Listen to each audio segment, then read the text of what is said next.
Olá, pessoal. Então, vamos dar sequência à nossa aula de Eletrônica 2. Até agora nós falamos sobre alguns tipos de amplificadores, né? Algumas configurações ou topologias, né? Topologia com emissor comum, com realimentação de coletor, com resistor de emissor, por exemplo, tá? São vários tipos de topologias, tá? Essas topologias, pessoal, elas podem funcionar de acordo com alguns critérios, né? Que são classificados segundo essas letras aqui, são classificados como classe A, B, AB, C e D. Então são as classes de amplificadores que a gente vai estudar agora. Na verdade, a gente só vai classificar elas. Uma delas a gente já estudou, que eu vou mostrar qual é, e a que nós vamos dar foco na próxima aula vai ser a classe AB. Então essa aula aqui é bem curtinha, ela é só basicamente para mostrar os tipos de classes, ok? Então vamos lá. Então, os amplificadores de sinais, pessoal, são divididos em 5 classes principais, tá? De acordo com o seu nível de operação, tá? Ou ponto de operação lá na reta, nas curvas de operação do transistor bipolar, tá? Então, todos os amplificadores que a gente viu até agora, pessoal, são classificados como classe A, tá? Todos que a gente viu, os 5 tipos que a gente viu até agora e a mistura deles, são considerados classe A, tá? Depois, na próxima aula, então, como eu já tinha falado, a gente vai estudar mais em profundidade um pouquinho o classe AB, que tem umas características bem importantes, tá? Que, já vou adiantar, né? Ele é a linearidade do classe A com a eficiência do classe B, tá? Que a gente vai ver na sequência, tá? Então, a classificação, pessoal, ela é de acordo com a polarização, tá? Não é com a topologia, com o arranjo dos resistores e, por exemplo, a gente pegar, por exemplo, um amplificador classe A com polarização fixa, por exemplo, tá? É só modificando o valor dos resistores a gente pode fazer ele trabalhar como classe B, tá? Então é o mesmo amplificador, só que ele pode operar em diferentes classes, tá? Então, mostrando aqui, vocês já viram, né, essa curva aqui, vocês já estão acostumados. Aqui no eixo X aqui a gente tem a tensão do coletor emissor, né, do transistor bipolar. E aqui no eixo Y a gente tem a corrente do coletor, tá? Então aqui é a tensão do coletor, aqui é a corrente do coletor. Se ele está operando aqui, e cada curva dessas azuis aqui são diferentes correntes corrente de base, tá? Então aqui a gente tem zero de corrente da base, ele estaria desligado, né? Então ele estaria com zero de corrente, né? Nesse eixo que ele está com zero de corrente aqui, e a sua tensão estaria variando de acordo com o circuito, tá? E nesse eixo aqui a gente está com zero de tensão, ou uma tensão bem pequena, pelo menos, só a tensão de saturação, que geralmente é de 0,2 até 0,5 volts, dependendo do tipo do transistor. E aqui são os limites de corrente máxima, né? Daqui para cima não pode operar por causa da corrente máxima, daqui para cá não pode operar por causa da tensão máxima, e essa curva pontilhada é a curva de potência máxima, né? Porque o produto tensão-corrente excede o valor máximo de potência e ele ia aquecer muito e ia queimar por temperatura. Então, se estiver dentro dessa faixa aqui, ó, dentro dessa parte clara, está dentro da região linear que a gente estudou até agora. Tá? Então, por exemplo, esse ponto B aqui seria o ponto bem no meio lá por exemplo, no meio da tensão do coletor emissor, tá? Então seria um lugar interessante para trabalhar, tá? Então, se a gente olhar, por exemplo, como é que a gente faz para definir o ponto de operação, tá? Então, nesse configuração aqui que é o emissor comum, tá? O polarização fixa, na verdade, né? Geralmente a gente vai, se aqui fosse, por exemplo, 20 volts, né, de operação, a gente faria a polarização, a gente ajustaria esse resistor, por exemplo, de forma que a tensão do coletor aqui ficasse metade da alimentação. Então, se aqui fosse 20 volts, a gente tentaria, talvez, colocar o ponto quiescente no meio aqui, ó, tá? No meio da corrente da tensão do VCC. Então, aqui seria, por exemplo, VCC sobre 2, tá? VC sobre 2. E esse ponto aqui seria uma corrente intermediária, aí, né? Sendo que existe uma corrente máxima que esse resistor aqui pode conduzir, que é quando a gente colocar a corrente máxima aqui na base, como a gente já viu na última aula, colocar a corrente máxima, essa tensão aqui vai ir para a tensão de saturação, né? Então a tensão de saturação vai próximo do zero, então esse ponto vai ir a zero, então a gente vai ter todo o VCC sobre esse RC. Então aqui seria a corrente máxima, tá? E a tensão máxima que pode ir em cima desse ponto aqui, que é a tensão do coletor, que é a mesma tensão coletor-emissor, tensão máxima é VCC, que é quando esse cara aqui está totalmente desligado, essa tensão vai subir até VCC se não tiver carga, né? Se não tiver carga. Tá? Então, esse aqui seria um ponto de operação. Tá? Então, aqui seria uma região linear, um ponto que a gente fez projeto até agora, não tem nada de novo até agora. Tá? Essa curva aqui, talvez vocês tenham visto no livro, eu não enfatizo muito ela porque ela não nos diz muita coisa, mas é basicamente o que? Aqui a gente tem o sinal de entrada, tá? Nesse eixo aqui, que na verdade ele está fazendo o quê? Como eu mostrei naquela curva anterior, né? Isso aqui é a reta de carga. Então aqui seria a corrente máxima, aqui é a tensão máxima. E a gente sempre trabalha em cima dessa reta de carga. Então quando o VCC varia, a corrente varia em cima dessa carga aqui. Então se eu estou aqui, digamos, seja VCC sobre 2, seja 10 volts aqui. Então, se eu vim para 15 volts por aqui, por exemplo, a corrente vai ser essa aqui. Tá? Se eu vim para 5 volts de VCE, então a corrente vai vir para esse ponto aqui. Sempre em cima dessa reta preta, tá? Que é a reta de carga. Então, quando a gente faz um sinal de entrada variar, por exemplo, aqui tem um sinal senoidal da entrada, tá? A gente coloca nesse eixo aqui, por quê? Porque quando o sinal da entrada variar, vai variar a corrente. Cada reta dessa aqui é uma corrente diferente. Então, se eu aumentar, se eu estou, digamos, com zero de corrente na entrada, que seria no meio do eixo aqui, ó, eu estou com a polarização lá, o resistor da base, vai estar colocando essa corrente aqui. Tá? Vai estar colocando essa corrente aqui. Quando eu aumentar o sinal da base, ele vai vir, digamos, para essa corrente aqui. Tá? Se eu diminuir a corrente da base, ele vai vir para essa corrente aqui. Tá? Então, uma variação de corrente de entrada vai fazer com que eu troque de valores de corrente. Aqui seria uma corrente IB1, né? Aqui seria uma corrente, estaria aqui, né, na verdade, IB2. Tá? Então, estou trocando de valores de corrente de base. Tá? Quando eu troco de valores de corrente de base, eu sempre vou trabalhar em cima da reta de carga, então a tensão de saída, no caso do polarização fixa, vai ser a tensão VCE. Então ela vai estar aqui, ó, ela vai sair desse ponto aqui, ó, que corresponde a esse sinal com essa corrente, e quando esse sinal aqui estiver no valor máximo, aqui, ó, nesse eixo aqui seria opa, aqui ó, seria o eixo dele, né? O eixo Y do sinal de entrada, da tensão, ou da corrente, tanto faz. Melhor corrente nesse caso, né? Então a corrente, quando ela estaria no máximo, daria essa corrente de base aqui, ou que daria essa tensão aqui. Tá? Daí aqui não parece que está amplificando, né, pessoal? Mas aqui ó, é microamperes, essa unidade desse sinal de entrada, e aqui na saída é volts. Tá? Então, e quem produziu esses microamperes na entrada foi provavelmente uma tensão de milivolts. Então, daí que sai a amplificação. Por isso que eu não gosto de usar essa figura aqui, porque não nos diz muita coisa. Mas o Nachelski lá, vocês vão ver em vários livros, gostam de usar essa figura aí para mostrar que ele aqui que está a amplificação do circuito lá. Tá? Eu particularmente não gosto muito dessa figura. Ok? Então aqui, ó, só para mostrar o que é o ponto de operação que a gente está falando, né? Porque a classificação depende do ponto de operação. Tá? Então aqui nós temos ó, tensão da base do emissor, tá? Tensão base do transistor, desculpa, essa tensão aqui em relação ao terra, tá? E aqui a corrente do coletor. Tá? Essa relação aqui ela não é, a gente não vê muito ela, porque geralmente a gente tem uma relação entre a corrente, né? Geralmente é essa relação aqui, IC igual a beta IB, tá? Então essa aqui é a relação de corrente, tá? Mas isso também é uma relação entre a tensão e a corrente do coletor. Isso aqui, pessoal, é dado pela aquela exponencial que a gente viu lá no início da análise CA, tá? Lembra lá que daí tinha corrente na verdade lá era a corrente do emissor, que é aproximadamente a da base aqui, desculpa, a corrente do emissor é aproximadamente do coletor. Então é essa aqui, ó, IS vezes uma exponencial, que aqui tem VBE, tensão da base emissor, e aqui tinha umas constantes, tá? Aqui tinha uma constante, eu acho que dividia pela temperatura e multiplicava por um K aqui, ó, e era isso aqui, menos... Tinha um outro parâmetro aqui que eu não me lembro o nome, tá? Acho que era 1 aqui, se não me engano, tá? Então, essa é uma exponencial, né? Daqui até aqui em cima é uma exponencial. Só que, claro, quando chega num determinado valor lá, esse resistor limita a corrente e daí a corrente passa a ficar reta aqui, né? Essa equação aqui, pessoal, não nos mostra isso. Essa equação aqui é a mesma equação do diodo lá, na verdade, né? É uma equação que não mostra a saturação. A saturação acontece por outro fenômeno, tá? Mas daqui, ó, até por aqui, mais ou menos, é dado por essa exponencial, tá? Então, o que acontece? Aqui tem tensão da base, tá? Onde é que está o nosso 0,7 volts? 0,7 volts está aqui, ó, tá? Aqui é o 0,7, que é o VBE padrão que a gente usa, tá? Mas, como aqui o pessoal... E outra coisa que está estranho nesse circuito, que está ligando tensão na base, né? Então, quem é que está limitando a corrente desse circuito aqui?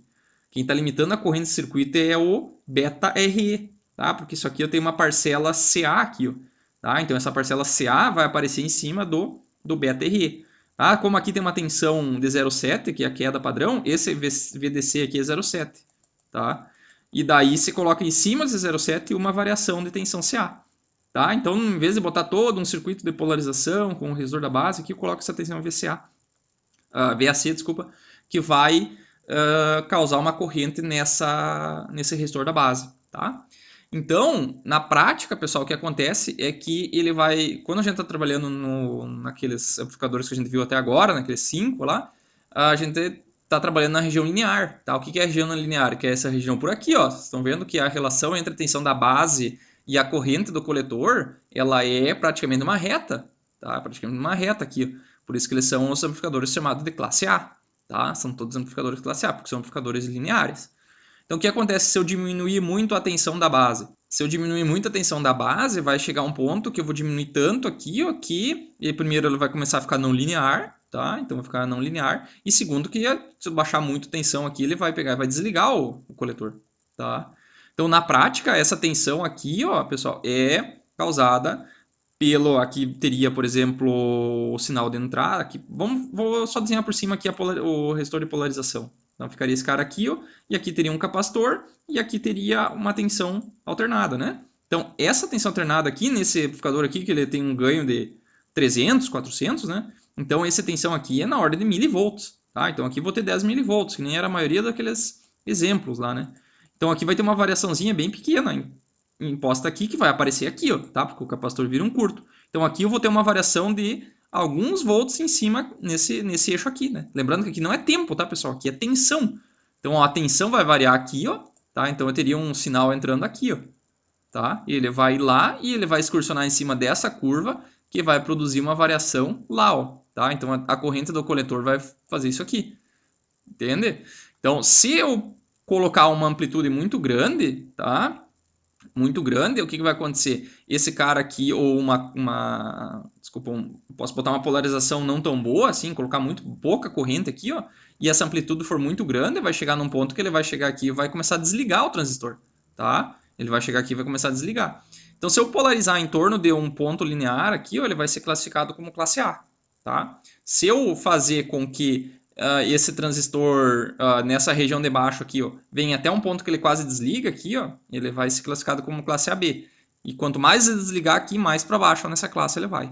Tá? Então, o que vai acontecer é que vai cortar uma parte da forma de onda, ele vai ficar não linear. Tá? E nós já vamos ver como dá para trabalhar de uma maneira bem interessante baseado nisso. Tá? Então, vamos lá. O classe A foi o que vocês viram até agora. Tá? Então, aqui nós teremos uma variação alternada na base, tá? Que vai ser limitado pelo... Se a gente for fazer o circuitinho do CA, ele vai ficar assim, né? Vai ficar aqui seria o VI, né? VI. Aqui ficaria o beta RE. Então, aqui é beta RE, tá? E aqui ficaria a fonte de corrente, tá? Assim, né? E aqui vai ficar o RO, se vocês quiserem desenhar, eu não vou desenhar aqui. E aqui ficaria o RC, tá? Então fica assim. Então nesse VI aqui, pessoal, é só VI alternado. Então essa fonte aqui sai e fica só a fonte da parte alternada. Quem está limitando a corrente desse circuito aqui é o beta RE, tá?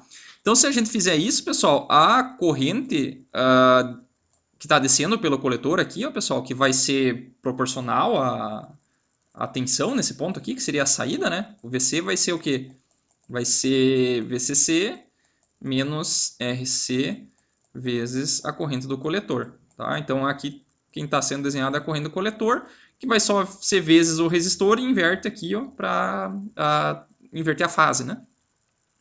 Então, se a gente olhar, a gente tem uma forma de onda senoidal aqui. Ó. Se vocês lembram lá de circuitos 2, uma forma senoidal ela pode ser representada por um fasor. Né? Então isso aqui está girando, né? Ela girou de 0 graus aqui, né? Se a gente colocar esse eixo aqui, em vez de tempo, colocar em graus. Então aqui seria o 0 graus, aqui seria o 360 graus, né? Porque fechou uma volta, né? Fechou um ciclo inteiro. E aqui é 180 graus, tá? E aí não tem nada novo. Então olha aqui, essa forma de onda, pessoal, ela foi excursionada, tá? Até um valor máximo, até um valor mínimo, tudo dentro dessa região aqui, ó.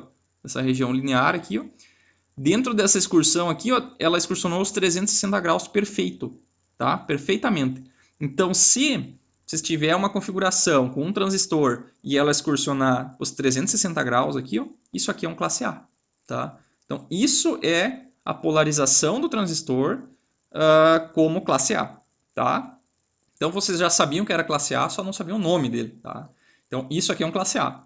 Então não teria como ser de outra maneira, né? Até agora a gente não viu de outra maneira, não parece que não que tem que ser sempre assim. Mas existe outra maneira, tá? Uma principal desvantagem dessa configuração aqui, pessoal, é que a eficiência dele, tá? Se a gente ligar uma carga aqui, ó, e fez esse meu resistor, e um capacitor aqui, e um resistor aqui, ó, a potência que a gente consegue entregar na saída em relação ao que foi consumido por essa fonte aqui, porque olha, quase metade fica nesse resistor aqui e um bom tanto fica nesse transistor aqui, tá? Então tem muita potência sendo jogada fora para conseguir entregar uma certa potência aqui na saída, tá? A eficiência desse circuito aqui é em torno de 25%, tá? É bem baixo, baixíssimo, tá? Então só 25% da potência que sai da fonte vira a potência na carga, tá? Então se isso aqui fosse digamos, um amplificador de som, tá? Um amplificador de som lá que entrega 1000 watts na saída aqui, tá? Esse aqui tem 1000 watts. Isso aqui corresponde a só 25% da potência de saída. Então, essa fonte aqui teve que puxar lá da bateria 4000 watts, tá? Então, ele consumiu 4000 para entregar 1000 watts de som, tá? Então, é horrível essa eficiência aqui, é muito baixa, tá? Então, isso busca a gente estudar outras configurações aí de configurações de amplificadores que tem uma eficiência maior. Então, só mostrando aqui, então, pessoal, aqui na forma de ângulo, nós temos aqui ó, a corrente de saída, então ela é excursionada durante 360 graus, e existe uma região linear entre a entrada e a saída. Tá? Então aqui nós temos o VI e aqui nós temos o VO. Tá? Então se eu aumentar, digamos, 10% de VI, vou ter que ter uma porcentagem linear, digamos, se fosse ganho unitário, eu aumentaria 10% aqui e aumentar 10% aqui. Aumentasse 20% aqui e aumentar 20% aqui. Tá? Então esse negócio é linear. Ou 10% aqui, 20%, ou 10% e 40%. Então isso aqui seria uma reta. Tá? Tá na região linear. Tá? Claro que eu chegar lá no final eu vou saturar a tensão de saída, como a gente viu na aula anterior. Tá? E essa relação VI por VO ela está um pouquinho para a direita, né, pessoal? Porque eu preciso ter no mínimo 0,7 volts, lá em torno do 0,7, para que eu fique com o transistor ainda ligado, mas com zero na saída. Tá? Então, quando eu estou com 0,7 na base do transistor lá, eu vou estar com zero de tensão na saída, ok? E daí essa tensão aqui, ela oscila, né? A tensão de entrada lá daquela fontezinha, ela vai alternar, né? Oscila não, ela alterna de positivo para negativo, só que dentro do transistor está sempre positivo, né? Em torno desse IC quiescente aqui, tá? Então, se aqui, por exemplo, fosse sei lá, a corrente máxima fosse 20 mA, então ela oscilaria, digamos, de 5 mA até 15 mA, tá? Ficar dentro da região linear, beleza? Então isso aí é o classe A, tá? Tem outra configuração, pessoal, que é chamada de classe B. Então olha aqui, ó, pessoal, é o mesma configuração, tá? Então é um amplificador aqui ó, com polarização fixa da mesma forma, tudo igual, tá? Só que agora ele está polarizado na forma de um classe B, tá? O que muda, pessoal? Então aqui, ó, o que acontece? Antes nós tínhamos a polarização estava aqui em cima, estava no meio da forma de onda, tá? Então ele pegava e amplificava para cima e para baixo, tá? Esse cara aqui, ó, e fazia lá os 360 graus, tá? Esse cara aqui, ó, ele excursiona apenas 180 graus, tá? Então ele vai excursionar daqui, ó, vai sair do 0 grau, pessoal, e vai ir até os 180 graus apenas, tá? Não vai excursionar na parte negativa, tá? Então, na verdade, ele vai ficar menos tempo naquela região linear, tá? Gastando menos energia e com isso a eficiência aumenta. Só que distorce a forma de onda, ele só amplifica metade da forma de onda, tá? Como é que eu faço para amplificar a outra metade? Eu posso usar um outro transistor, ao contrário desse, um PNP, para sintetizar o outro lado, que daí vira uma outra configuração chamada de push-pull, que é o que a gente vai estudar bastante na próxima aula, tá? Então esse cara aqui, ó, ele excursiona, a excursão dele é de 180 graus, tá? Não é todos os 360 graus, ok? Se a gente mostrar isso aqui num gráfico, da corrente do coletor, então ela excursiona exatamente os 180 graus, tá? E corta o resto, tá? Então, a gente mostrar num gráfico aqui a relação VI, VO, o que vai acontecer? Ele vai pegar e vai ser linear na região positiva, aqui no primeiro quadrante, e no terceiro quadrante aqui, que ele teria que estar fazendo aqui, só que não faz, né? Ele corta, fica em zero, tá? Então essa configuração aí, ela tem algumas aplicações, não para nós aqui, mas lá na parte de telecom, o pessoal utiliza essa configuração aí. Nós não vamos usar essa classe B, tá?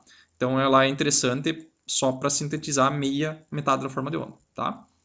Se eu quero pegar e sintetizar o outro lado da forma de onda, daí eu tenho que usar um outro transistor aqui, ó, que é essa configuração aqui, que é chamada configuração push-pull classe B, tá? Então o que que acontece? Quando eu quero sintetizar a forma de onda positiva, tá? A forma de onda, a parte positiva aqui, ó, esse sinal aqui vai ficar positivo, né? Vai aumentar e vai fazer o quê?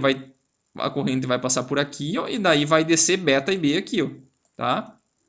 E vai alimentar a carga. Então vai ligar esse transistor aqui. Quando eu for sintetizar a parte negativa, o que vai acontecer? Esse cara aqui vai ficar mais negativo. Então a corrente, o que vai acontecer? Ela vai circular assim, ó. Tá? Ela vai circular assim. Aqui é zero, né? E aqui é menos VCC. Tá? Então a corrente vai circular assim, ó. Tá? Vai desligar o transistor de cima e vai ligar o de baixo. E um pouquinho da corrente vai para lá, que é a corrente da base. Tá? Fica mais fácil explicar nesse aqui, ó. Que é a mesma coisa, ó, pessoal. Posso fazer essas duas configurações. Aqui eu estou com mais VCC e menos VCC. Aqui eu estou com 2 VCC e 0. Então a diferença de tensão continua sendo 2 VCC. Isso aqui nós vamos estudar com calma na próxima aula, tá? Daí aqui ó, você está 2 VCC, esse capacitor fica carregado com um VCC. Tá? Fica com um VCC. Então, horas liga esse cara aqui, ó, e daí larga 2 VCC, que daí menos VCC vai aparecer mais VCC assim. Tá? Daí depois, quando esse cara aqui fica negativo, esse capacitor está carregado e ele faz isso aqui, ó, tá? Então esse positivo fica ligado no negativo e daí vem o mais aqui e fica menos em cima, aciona o transistor de baixo, desliga o de cima. Então por isso que a configuração do nome é push-pull, é puxa-empurra, puxa-empurra. Um deles empurra a corrente e outro traz a corrente de volta, tá? Um puxa e outro empurra, beleza? Então eu sempre tenho um transistor ligado, outro desligado, tá? Nunca os dois ao mesmo tempo, tá? Tanto é que se a gente ligasse com muita intensidade os dois, seria um curto, né? Eu curto-circuitaria a fonte com o terra, nesse caso aqui. Ó. Se eu ligar esse transistor e esse aqui, ó, então a corrente ia passar reto aqui e fechar um curto, né? Então não posso ligar os dois com grande intensidade. Depois vai ter uma configuração que vai ligar um pouquinho os dois, mas é mais para frente, tá? Então, o que acontece? Só vai ligar esse transistor de cima quando essa tensão aqui for maior do que pelo menos 0,7 volts dessa tensão do transistor de cima. Senão ele não liga, né? Então olha aqui, ó. Essa tensão tem que aumentar até 0,7 pelo menos para daí ligar. E depois, quando é que vai ligar o transistor de baixo? Quando a tensão aqui for menor do que 0,7. Tá? Então tem uma região morta aqui no meio. Tá? Tem uma região morta aqui no meio. E vai ter o chamado crossover, né? Que é o problema do cruzamento por zero. A hora que troca da parte positiva para negativa, ele corta. Tá? Ele corta e causa distorção. Isso aqui ó, em áudio a gente escutaria um zumbido, um chiado diferente. Tá? Então essa configuração não é muito utilizada para áudio. Tá? Chamada distorção de crossover. Tá? Para tentar eliminar isso, pessoal, existe uma outra configuração chamada configuração de polarização AB. Tá? Então ela pega, e eu não comentei outra coisa aqui, a eficiência desse conversor classe B aqui é de 78%. Tá? Então ele é bem melhor, né? Ele tem uma eficiência muito maior. Então era interessante se a gente conseguisse juntar a linearidade do classe A com a eficiência do classe B, tá? Que é justamente aqui a ideia do classe AB. Tá? No classe AB é o seguinte, a gente polariza ele nessa curva aqui, ó, um pouquinho mais para baixo, tá? Então ele vai excursionar mais para cima e mais para baixo, tá? Então o que acontece? Ele vai ficar com uma polarização aqui, ó, mais ou menos por aqui, ó, tá? Lembrando que a classe A ficava no meio, né? Bem no meio da forma de onda. Esse aqui fica um pouquinho para cima, ó, tá? Não fica que nem no B. No B ele estava quase em zero, né? Ele cortava assim, ó, no zero quase. E o classe A cortava aqui no meio, tá? Então ele está entre o meio, entre o A e o B, tá? Então, vou apagar esse cara aqui, tá?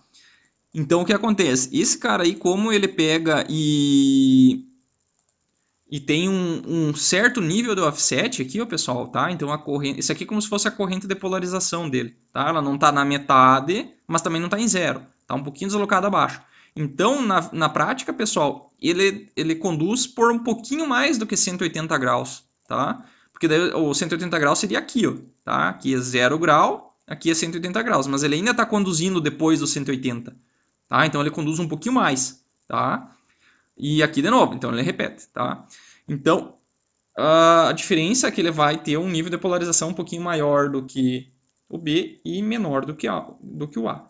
Com isso, pessoal, utilizando essa configuração push-pull aqui, que eu mostrei para o classe B, eu consigo tornar esse cara linear, tá? Então, se fosse só um transistor, ele ficaria com um nível aqui de polarização, tá? Ele ainda ficaria linear, não linear daqui para baixo, né? Só que daí, ó, aqui eu estou sintetizando aos 180 graus, positivo, tá? Então a minha tensão aqui ela está fazendo isso aqui, ó, né? Está aumentando. E daí aqui, ó, quando ficar negativo, eu consigo ir até um pouquinho para baixo, tá? Que é essa partezinha aqui, ó. Tá? Então ele conduz de 0 graus aqui ao 180, tá? E vai até um pouquinho mais do que o 180, tá? Que é esse cantinho aqui, ó, na relação VI, e aqui é ângulo por corrente, tá? Então ele conduz um pouquinho mais do que o 180, tá? Então, o que eu posso fazer com isso, pessoal? Eu posso fazer o seguinte, ó. Eu posso usar nessa configuração push-pull aqui, onde tem um transistor NPN e o PNP, eu posso fazer o seguinte. Eu posso colocar uma tensãozinha aqui, ó, chamada de V-bias, né, que é a tensão uma tensãozinha de polarização, né. Digamos que fosse aqui, ó, interessante a gente colocar aqui 0,7 volts, tá, nesse cara aqui, ó, e 0,7 nesse cara aqui, tá. Daí o que acontece? Esse transistor aqui, desculpa, essa base aqui, a tensão de 0,7, ela faz com que esse transistor fique meio que ligado, tá? E esse 0,7 aqui, ó, vai aparecer aqui, ó, tá? Por quê? Porque aqui na base tem 0,7 e aqui, ó, também tem 0,7. Então, entre esse termo fazendo uma malha por aqui, ele fica 1,4. E aqui fica 1,4 também. Então, essas duas fontes de tensão, pessoal, elas servem para deixar esse transistor aqui, ó, levemente ligado. Os dois ao mesmo tempo, tá? Então vai ter uma correntezinha que vai passar reto aqui, ó, tá? Não chega a ser um curto, é uma correntezinha que está limitado pelo transistor, tá? Então aqui a gente deixa alguns miliamperes passando direto, tá? Não vou dizer um miliamperes, se aqui, por exemplo, essa carga aqui consumisse, digamos, 10 amperes, a gente deixa, sei lá, menos de 1% de corrente passando direto aqui, para deixar esses caras aqui já previamente ligado, para que quando eu colocar uma tensãozinha minúscula aqui, ó, ele já, uma minúscula mais positiva aqui, ó, ele já liga instantaneamente esse cara, que seria esse caso aqui, ó. Então eu já começo a aumentar, ele já responde. Se eu diminuir aqui um pouquinho, ele já responde, tá? Então o que acontece é que ele fica linear. Então a resposta, pessoal, fica que nem o classe A, tá? Fica que nem o classe A, só que ele fica com os dois transistores polarizados como classe AB. Tá? E horas um liga e o outro horas desliga, que é o que significa que ele é um push-pull. Tá? Então aqui da mesma forma, posso ter mais VCC e menos VCC, daí não precisa capacitor, né? Eu não comentei antes, né? Mas se tiver mais e menos VCC, não precisa capacitor na saída, né? Porque ele bota mais VCC e depois menos VCC, né? Daí não precisa capacitor, se tiver tudo simétrico, né? E agora se eu tiver com tensão positiva e zero, daí tem que ter o capacitor e esse capacitor fica carregado com mais VCC. Tá? Isso aqui na próxima aula nós vamos analisar com mais calma isso aqui, tá? Então ele fica linear, tá? Então a distorção de crossover é eliminada, tá? Como é que eu faço essas duas tensões aqui? Pode ser com diodo, pode ser com transistor, pode ser com diodo e resistor, tem várias maneiras, tá? Na próxima aula a gente vai ver algumas, tá? Classe C, pessoal, tá? O classe C, então, ele fica tipo, na região de polarização aqui, ele trabalha mais para baixo ainda, tá? Nessa configuração aqui, ele vai conduzir menos do que 180 graus, tá? Então, se aqui, ó, aqui seria os 180 graus, ele corta um pouco antes e corta um pouco antes aqui. Então, ele está sintetizando menos do que os 180 graus, tá? Então, eu fico menos tempo na região linear e, consequentemente, a minha eficiência fica maior ainda. Só que daí distorce muito, nem na configuração push-pull teria como ter linearidade na saída. Então, essa configuração aqui não é usada, pessoal. Nós não vamos usar, pelo menos. Ela é usada também lá em telecom, em circuitos osciladores, lá se utiliza ele operando em classe C, tá? O circuito tanque de osciladores lá, eu sei que eles utilizam classe C, mas nós não vamos usar aqui, tá? Então ele conduz menos do que 180 graus, tá? Então uma relação é linear no primeiro quadrante, porém saturado com o nível CC próximo a zero aqui e saturado para zero no terceiro quadrante também, tá? Então não tem como utilizar esse cara aí, tá? E o último amplificador que nós vamos ver agora, pessoal, é o amplificador classe D, tá? Então o amplificador classe D, ele é um amplificador comutado, tá? Ou chaveado, que a gente chama, tá?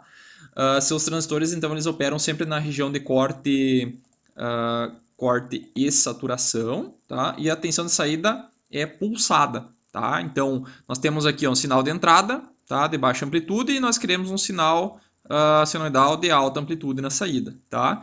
Então, o que você faz? Pega-se esse sinal senoidal aqui, ó, e faça um processo de modulação, tá? O que é um processo de modulação? Modulação é tu misturar dois sinais, tá? Como é feito esse processo de modulação específico aqui, chamado modulação PWM, tá? Ou modulação por largura de pulso, tá? O que significa isso? Quanto maior a amplitude do sinal, mais largo vai ser esse pulso aqui, ó. Então aqui a gente está no topo da forma de onda, ó, o pulso é mais largo. Aqui a gente está num sinal menor, a sua largura é menor. Ela vai diminuindo aqui, ó, só que ela vai ficando maior para a parte de baixo, né? Então a parte de baixo está maior aqui, está mais largo lá. E o que acontece? Então esses sinais aqui são comparados, tá? Como é que eu faço isso? Eu comparo o sinal de entrada com uma triangular, tá? Então nesse caso aqui, ó, quando o sinal senoidal aqui é maior que a triangular, ele é 1. Quando ele for menor, que é nesse cantinho aqui, ó, daí ele fica 0. Digamos que aqui fosse 0, né? E aqui fosse VCC, tá? Ou melhor, menos VCC aqui, ó, e mais VCC, tá? Então, conforme ele vai ficando menor, os pulsos vão variando, tá? Então, o que acontece, pessoal? Isso aqui, e daí esse sinal quadrado aqui, ele é fornecido para esses dois transistores aqui, ó, que eles estão numa configuração também push-pull. Não é bem push-pull, né? Aqui a gente chama de configuração meia ponte, ou half bridge, tá? Então, quando ele for 1, por exemplo, liga o transistor de cima, tá? E daí ele larga VCC nesse ponto aqui, ó, tá? Então, aqui vai ficar uma onda quadrada, tá? Então, quando ele ficar um sinal menor aqui, o 0 ou menos VCC, ele desliga o transistor de cima e liga o transistor de baixo, tá? Mas é ligado e desligado, não tem região linear, tá? Então, com isso, pessoal, a eficiência fica bem alta, né? Porque os transistores ficam só ligados ou só desligados. Quando está ligado, a tensão em cima dele é praticamente um curto, né? Ele está saturado. Então, a tensão de saturação vezes uma corrente alta dá uma potência dissipada nele bem baixa. E quando ele está aberto, não está passando corrente, então a potência dissipada nele é zero. Então esse cara aqui consegue eficiência bem alta, em torno de 95%, maior até, 99% quase eficiência, tá? E então ele vai gerar uma onda quadrada, tá? Mas o que essa onda quadrada vai fazer, pessoal? Tá? A questão é a seguinte, toda a informação que tem de frequência e amplitude que está dentro dessa senoide de entrada aqui vai estar nessa onda quadrada, tá? Então se aqui tem, digamos, 1 volt e 1 kHz, esse 1 volt e 1 kHz está dentro dessa onda quadrada, tá? Só que ele gerou, nesse processo de modulação, de comparação, ele inseriu harmônicas aqui dentro, tá? Então, se a gente for fazer um espectro de frequência aqui, ó, que vocês estão vendo lá com o Linto, tá? Onde aqui eu coloco o Hertz, por exemplo, se eu fizer a série de Fourier, lá, ou a transformada de Fourier dessa forma senoidal, ela vai ter só uma harmônica, né? Só uma frequência. Digamos que ela estaria aqui, ó, no 1 kHz, tá? Quando eu faço esse processo de modulação, eu vou misturar a frequência da triangular, que ela é uma frequência maior, né? Vocês estão vendo que cabe vários pulsos da triangular dentro de um período da senoide. Então, geralmente, a regra é que essa frequência dessa triangular tem que ser pelo menos umas 10 vezes ou 100 vezes maior para que eu consiga fazer uma modulação adequada. Geralmente, se fosse 100 vezes, tá? Digamos que a triangular fosse 100 vezes, seria 100 kHz, tá? Então, a minha primeira harmônica ia aparecer em 100 kHz, tá? Então, o que acontece? E daí aqui vai aparecer a primeira harmônica, tá? E aparece algumas harmônicas laterais, né? Que são as chamadas bandas laterais é um conjunto de harmônicas ao redor da primeira harmônica. Lá na segunda harmônica, que vai ser lá em 200 kHz, tá? Vai aparecer outra harmônica com uma amplitude menor do que essa, tá? Vai ser uma amplitude menor. E umas harmônicazinhas do lado, que são as bandas laterais da segunda harmônica, e assim por diante, tá? O que acontece? Se isso aqui fosse um sinal de áudio, pessoal, então esse 100 kHz a gente não ia escutar, né? Porque a gente só escuta até 20 kHz, até por aqui, ó. Tá? Então, o nosso ouvido humano ele é um filtro natural para essas harmônicas de alta frequência. A gente não iria escutar essas altas frequências. Ah, mas digamos que eu quisesse uma forma de onda senoidal. Daí eu coloco um filtro, tá? Um filtro que ele vem e corta até uma determinada frequência, tá? Então a gente bota, por exemplo, um filtro até 10 kHz. Então o que vai acontecer? Ele vai cortar todas essas altas frequências que fazem essas variações abruptas, são essas altas frequências aqui, tá? Então, se colocar um filtro em 10 kHz, vai passar, um chamado filtro passa-baixa, passa-baixas, que a gente vai estudar no semestre que vem, ele vai cortar só as baixas frequências e vai deixar passar só as baixas. Então, vai passar só 1 kHz e 1 kHz é a nossa senoide que a gente quer. Tá? Então, vai sair um sinal senoidal ou quase senoidal aqui na saída. Tá? Então, para isso, precisa um filtro aqui, um filtro passa-baixas. Tá? Então, esse tipo de amplificador classe D aqui, pessoal, nós não vamos estudar nessa disciplina aqui, é só para vocês saberem que existe. Isso aqui são utilizados em aqueles em sinal de áudio aí, de amplificador para carro, por exemplo, pessoal, são aqueles amplificadores chamados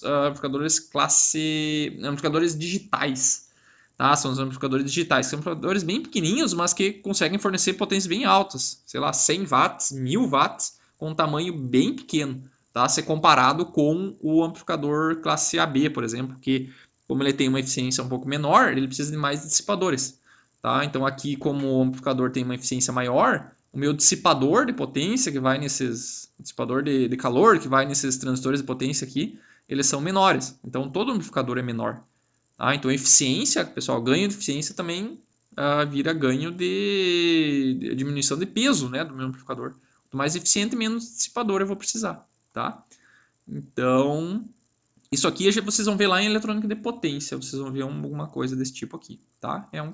Quase todos aqueles amplificadores lá, o half bridge, full bridge, são amplificadores classe D, tá? Nós não vamos estudar aqui, só para vocês saberem que existem, tá? Feito, pessoal.